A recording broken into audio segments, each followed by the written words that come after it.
Hello everybody, it's Hocus, and welcome back to the Minecraft LP series. This is episode 22. How are you doing today, guys? How you doing? I'm doing pretty well. I've had a good weekend so far. We managed to get a stream in yesterday, which has produced some changes to the base. And by the way, just for reference, I'm recording this video on Sunday, August 2nd. So the stream itself was on Saturday, August 1st. And a bunch of you guys showed up. It was awesome fun as always. So I will get into those changes in just a second. But before we do that, I've got something to... I've got sort of a request for you guys. So if you're new to the channel, welcome. My name is Hocus Pocus. We have this series running on the channel as well as many other Minecraft videos that we produce.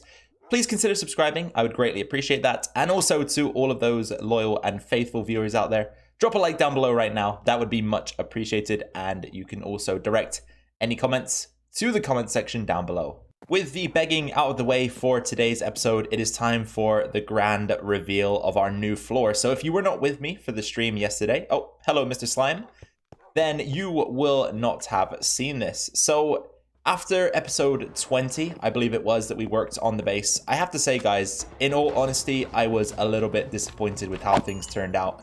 We didn't get too much feedback on the carpeting, so I just assumed that either you guys didn't really like it and didn't want to tell me, or there wasn't really that much interest in the design, which means that it wasn't that great in the first place. So we have switched it up. And right now you're probably asking yourself, or trying to ask me, a bunch of questions. For example, Hocus, have you retextured a block to attain the texture that you're working on right now? No. Hocus, have you been using a data pack to get the texture that you're working on right now? No, wrong again, guys. And then the final question you might ask is, Hocus, have you added a mod to your vanilla survival series to get this texture that you're currently working on? No, guys, wrong again. This is, in fact, a default Minecraft texture. Now, you should pause the video and see if you can figure it out for yourself. So I'll give you a few moments to do that. And I've just realized that this block right here is actually not supposed to be there. We took the spruce planks out. And I guess that also works as the grand reveal. So this block right here is actually an upside down barrel, and it gives you this awesome plank-like texture. So it's very close to spruce. If you put a spruce plank next to it, it's very close in color. It's just slightly lighter, but it has this awesome border. So what I've done is use these barrels to create stripes in the floor. And then in between those stripes, we've got a mixture of brown concrete powder, brown concrete, dark oak planks, dark oak logs that are stripped, and stripped oak logs, as well as a few carpets here and there. And underneath the carpets, as you probably would have guessed, are some shroom lights to light the flooring up. And this just expands across the entirety of the base. And I think this is a lot better. I hope you guys agree with me on that sentiment. We've also made a slight change to the iron golem farm here. So we've got an inverted daylight sensor that sends a signal into this completely unnecessary hopper clock here. This powers the pistons and causes the line of sight to break between the zombies and the villagers. This allows the villagers to sleep and therefore pretty much resets their iron golem spawning abilities, because occasionally it will time out if they haven't slept in a while. I'm not entirely sure what that time frame is, but it's probably around 1 or 2 Minecraft days. And as long as we are using a bed to sleep at night, this should keep the farm running. But unfortunately, with the circuit that I've currently built, it doesn't allow the farm to run at night. So we're going to need to configure this at some point, but it does half a job at least.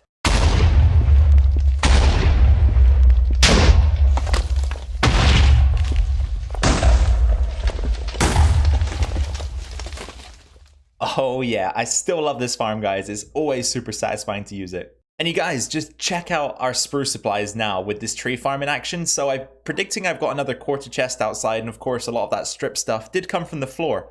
But either way, we're golden when it comes to spruce, and you know how much I love that wood type. And whilst we're on the topic of tree farms, I have gone ahead and added a bunch of new features to our tree farm here. So I'm going to walk you through it step by step. So the first step, of course, is to plant the trees. Then you can use this water stream here. That will take you up to a small platform which leads to the center of the farm, and you are able to drop down like so. This will line you up with the piston heads. From this point, you can carve your way down through the center. You'll drop onto a pressure plate, which pushes you into this water stream, or it should at least push you into that water stream. And then here comes the TNT.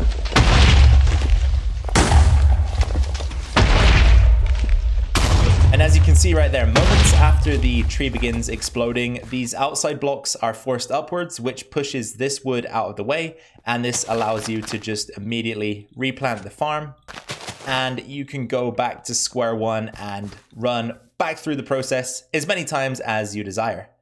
I love this farm, guys. I really love it. Okay, guys, so at this point in our world, we are doing very well. However, there are definitely a few things that we are lacking. And one of those is a decent experience farm. So we've got the zombie farm, which produces a little bit, takes a long time to repair tools.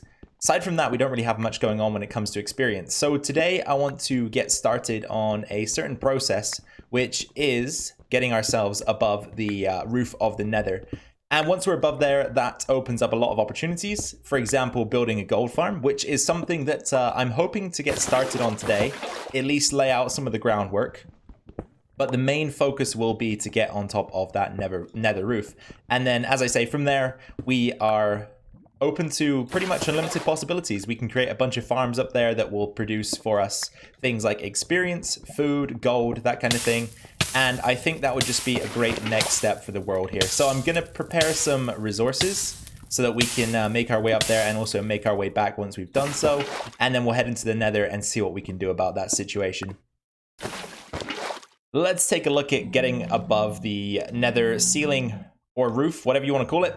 And of course, I built this rickety little staircase up here, and for some reason the pigmen just follow me. I have no idea why. All right, you guys need to leave me alone for a second. Oh, there are more. What on earth? All right, you guys also can fall into the pit of misery. Okay, here we go. So what you're supposed to do is place some ladders down like so. And then you're supposed to have blocks behind you as well.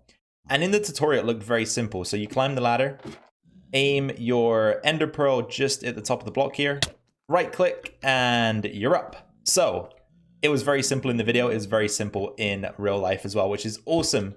From here, you can build your portal, of course. So let's go up by 3 and then the 4th block, cross by 3 and fill in the other side. Light her up. And we should be able to travel to and from the Nether roof here with ease. So this takes us out. Okay, so it's actually formed a new portal. I guess because we moved slightly farther away, or we moved away from the original portal, I should say. But then this one links us back here. Okay, so it's having difficulties at the moment, but that's okay because we can figure this out. So what we need to do now is to construct ourselves another portal. So we'll have one that's right up in the sky. And then if we use the one in the sky, that should take us to the Nether roof, no problem. Okay, so we've got this super sky portal here. And I'm hoping that this one will link up to the Nether roof portal. And the reason why I built it over here is because this is the newly formed portal that was automatically constructed when we went through the portal that we're trying to link to. So I'm hoping that since we're about 100 blocks into the air, we should link back up. Oh, yes. Okay, so this is going to be our preferred method of travel to the Nether roof for now until we break a piece of bedrock. But it'll work. So now I guess we've got to figure out the best position for this gold farm to go in. Right where this shulker box is will be the center of our farm. And I bought a bunch of scaffolding to make our way up to the level that we need to be at. So right on this block, we need to take ourselves up to Y238, I believe. I will double check that. I've also ensured that we're in the Nether wastes. So on the left-hand side there, you can see Minecraft Nether wastes under the biome section. And this biome extends for at least 50 blocks in each direction, so we should be good to stay within its bounds. And I believe that the Nether Wastes is the best place for this gold farm to function correctly. So, as I say, we need to go up to 238, which means we need to place a total of 110 scaffold blocks. So let's see about getting that done. Here's to hoping that I've placed enough scaffolding. We will soon figure that out for ourselves. So here is the top, and we're pretty high up. There is nothing to be seen down below. So if we bring up the debug screen here, and we are now looking at the targeted block is 237. So that means that we actually need to go up by one more block, which is going to be kind of annoying. I didn't need to do that. we just needed to bring a bit of scaffolding down, go up 1 block, and this guy is at 238. So what I'm going to do from here is just take this out a few blocks so that we've got a little bit of space to work with. Get rid of the debug menu. And then from here, I want to figure out pretty much where the glass circle needs to begin. I'm not entirely concerned about the inside workings of this farm. I just want to start laying out the shape of it rather than, you know, bringing together the intricate details. Okay, change of plans. We're actually going to do some of the intricate work right here. I think it'd be easier just to start the tutorial as Ilmango begins it himself, just to make it more simple than trying to figure out where the glass would begin. So we're going to kick things off here with a little bit of glass ourselves. So we'll come out 3 blocks on each side from the center. We can do that on each side, as I mentioned. Okay, and I'm not really too fussed about losing the scaffolding, so I'll just let it drop to wherever that will end up. All right, so 3 out here, and then we do actually need 3 on this side, so let's try to grab our shulker boxes. 2, 3, and then next up is to craft ourselves some hoppers. So we've got a bunch of iron here. And I've pretty much bought everything in its rule form, so we are just going to have to do a bunch of crafting as we play here. So we can craft up 4 chests. That allows us to make 4 hoppers, which will kick us off 1 on each side. So 1, 2, 3, and finally 4 right there. Next up is to get something like this going on each of the 4 hoppers. So the way we've done this is rail. Atop the rail, you want a minecart with hopper. Then you can go ahead and break your rail out. That will allow the minecart with hopper to drop down onto the hopper itself. And then you want to block inside of the minecart. So I think the best way to do this is to use gravel. You can just allow gravity to take its course, drop the gravel onto the minecart with hopper, and then you'll just want to place a piece of glass on each side of the gravel here. This will just ensure that the cart doesn't leave this 1x1 area. It must remain there in order for the farm to work correctly. So you can seal it in like so, grab anything that was sucked up like that. And then on each 4 sides, we've got ourselves a collection point. Slight changes have been made here, and I'll try to explain them as best I can. So the glass that was underneath the hoppers there has been cleared out. And we brought everything up level to the glass that surrounds the minecarts here. So what we want to do next is to get some rails going. And if we can help it, we want them to be facing the inside of the farm, like so. That's perfect. And then we can go ahead and get ourselves some top-sided slabs. Unfortunately, not those guys. Let's switch out to the smooth stone. Looks a lot better. So we'll have smooth stone slab there. We'll have 1 on this side. And these slabs are just to allow the XP through. So they prevent chickens and baby zombie pigmen from getting through, but they will allow the experience to pass through to the player in the center. So we can break these inside blocks. And then from here, we're going to place some grindstones down. So they're going to face this way, I think. Yep, that looks about right.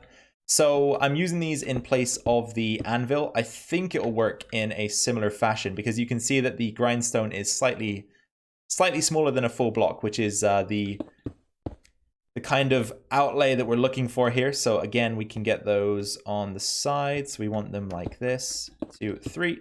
And we'll just place 3 down for now. I think we'll need more in the future, but I think 3 will suffice for the time being. And this is just going to be the same on all 4 sides. From this point, we're starting to stack the minecarts into our farm, and the purpose of this is to create an entity cramming situation. So any mobs that fall into this gap will be subsequently killed due to the amount of entities in a single block space.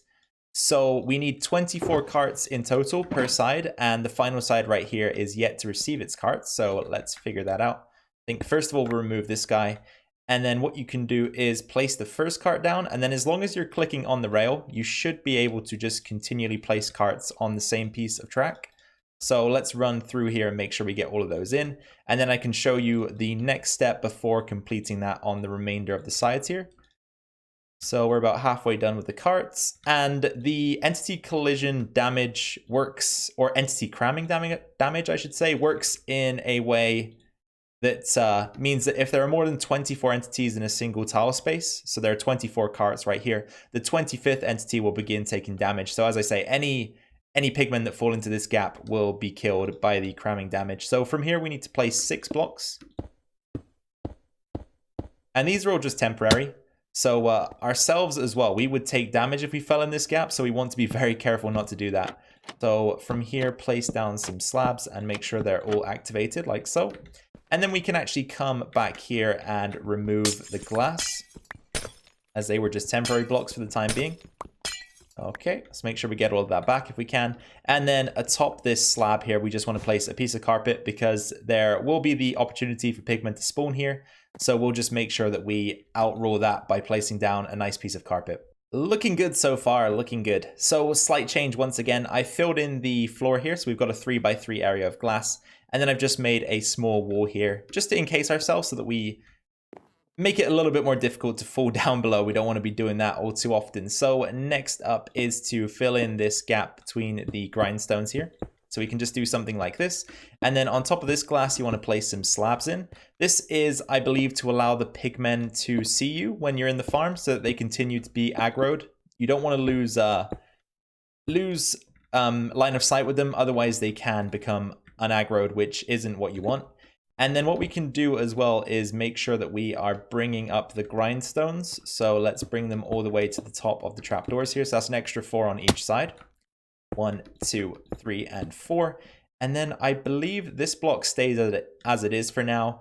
And then we can just also bring up this layer here. So this wall can go to the top of the grindstones as well, something like this. And then that just needs to be completed once again on all 4 sides. So let's take this block out. And that will leave us with something like this. So we've got the gap for the pigmen to see us. We've got the grindstones all the way up to the top. And then this nice glass wall just to fill in the gaps.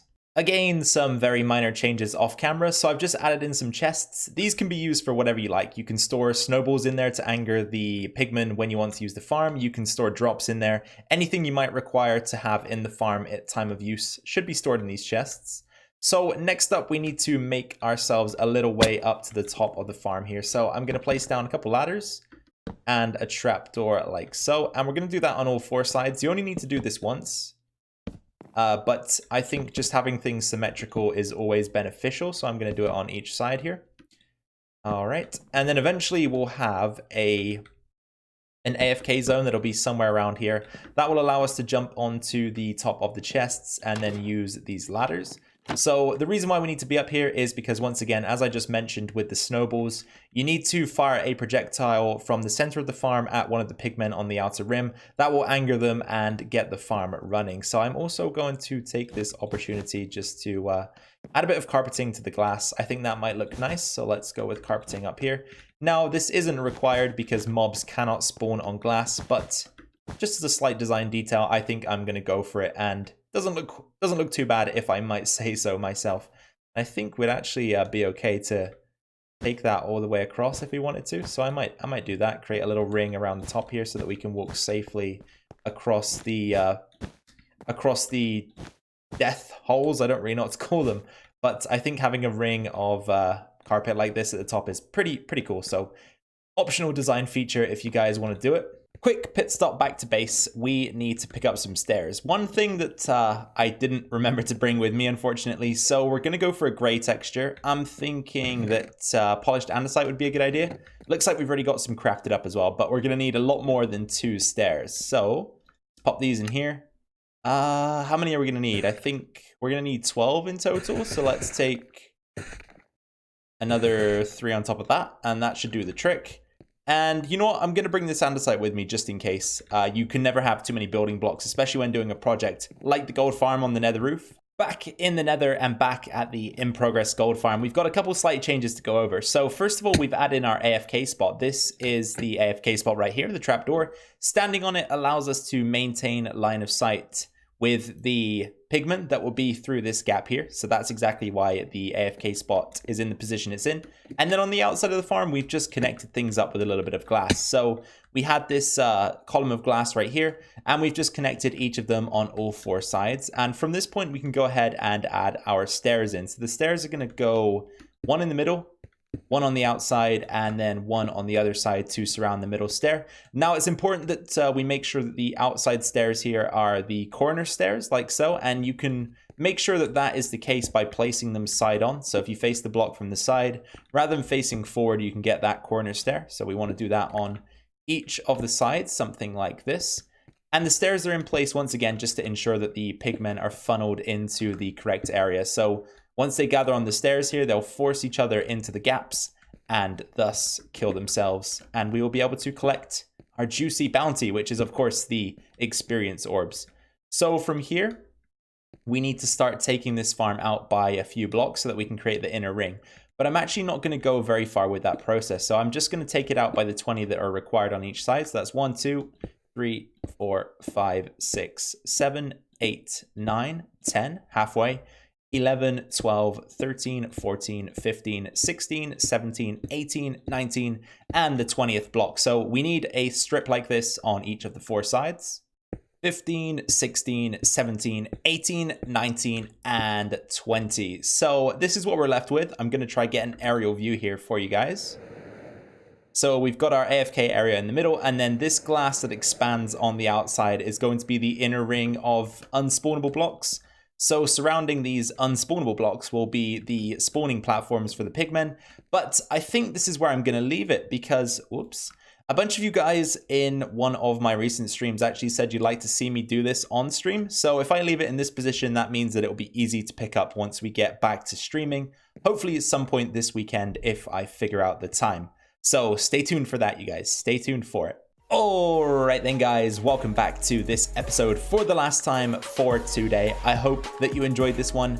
I'm very excited, I have to be honest. The gold farm is something that I've been meaning to get started for a while now. It's going to be a great source of XP and a great source of resources, especially now with the piglin bartering. We can use this gold for some pretty cool things. So I'm looking forward to getting it up and running and underway so that we can start collecting our loot and of course our experience. So guys, if you did enjoy this episode today, please be sure to consider dropping a like down below. That'd be much appreciated. Any questions, suggestions, comments, or feedback should go down in the comment section below. And of course, if you're new to the channel, then first of all, hey, how you doing? Welcome to the channel. My name is Hocus Pocus. Please take a second to have a think about hitting that subscribe button if you liked what you saw today. There will be many more of these episodes to come, as well as a bunch of other Minecraft content. So once again, you guys, take care. Have a great day.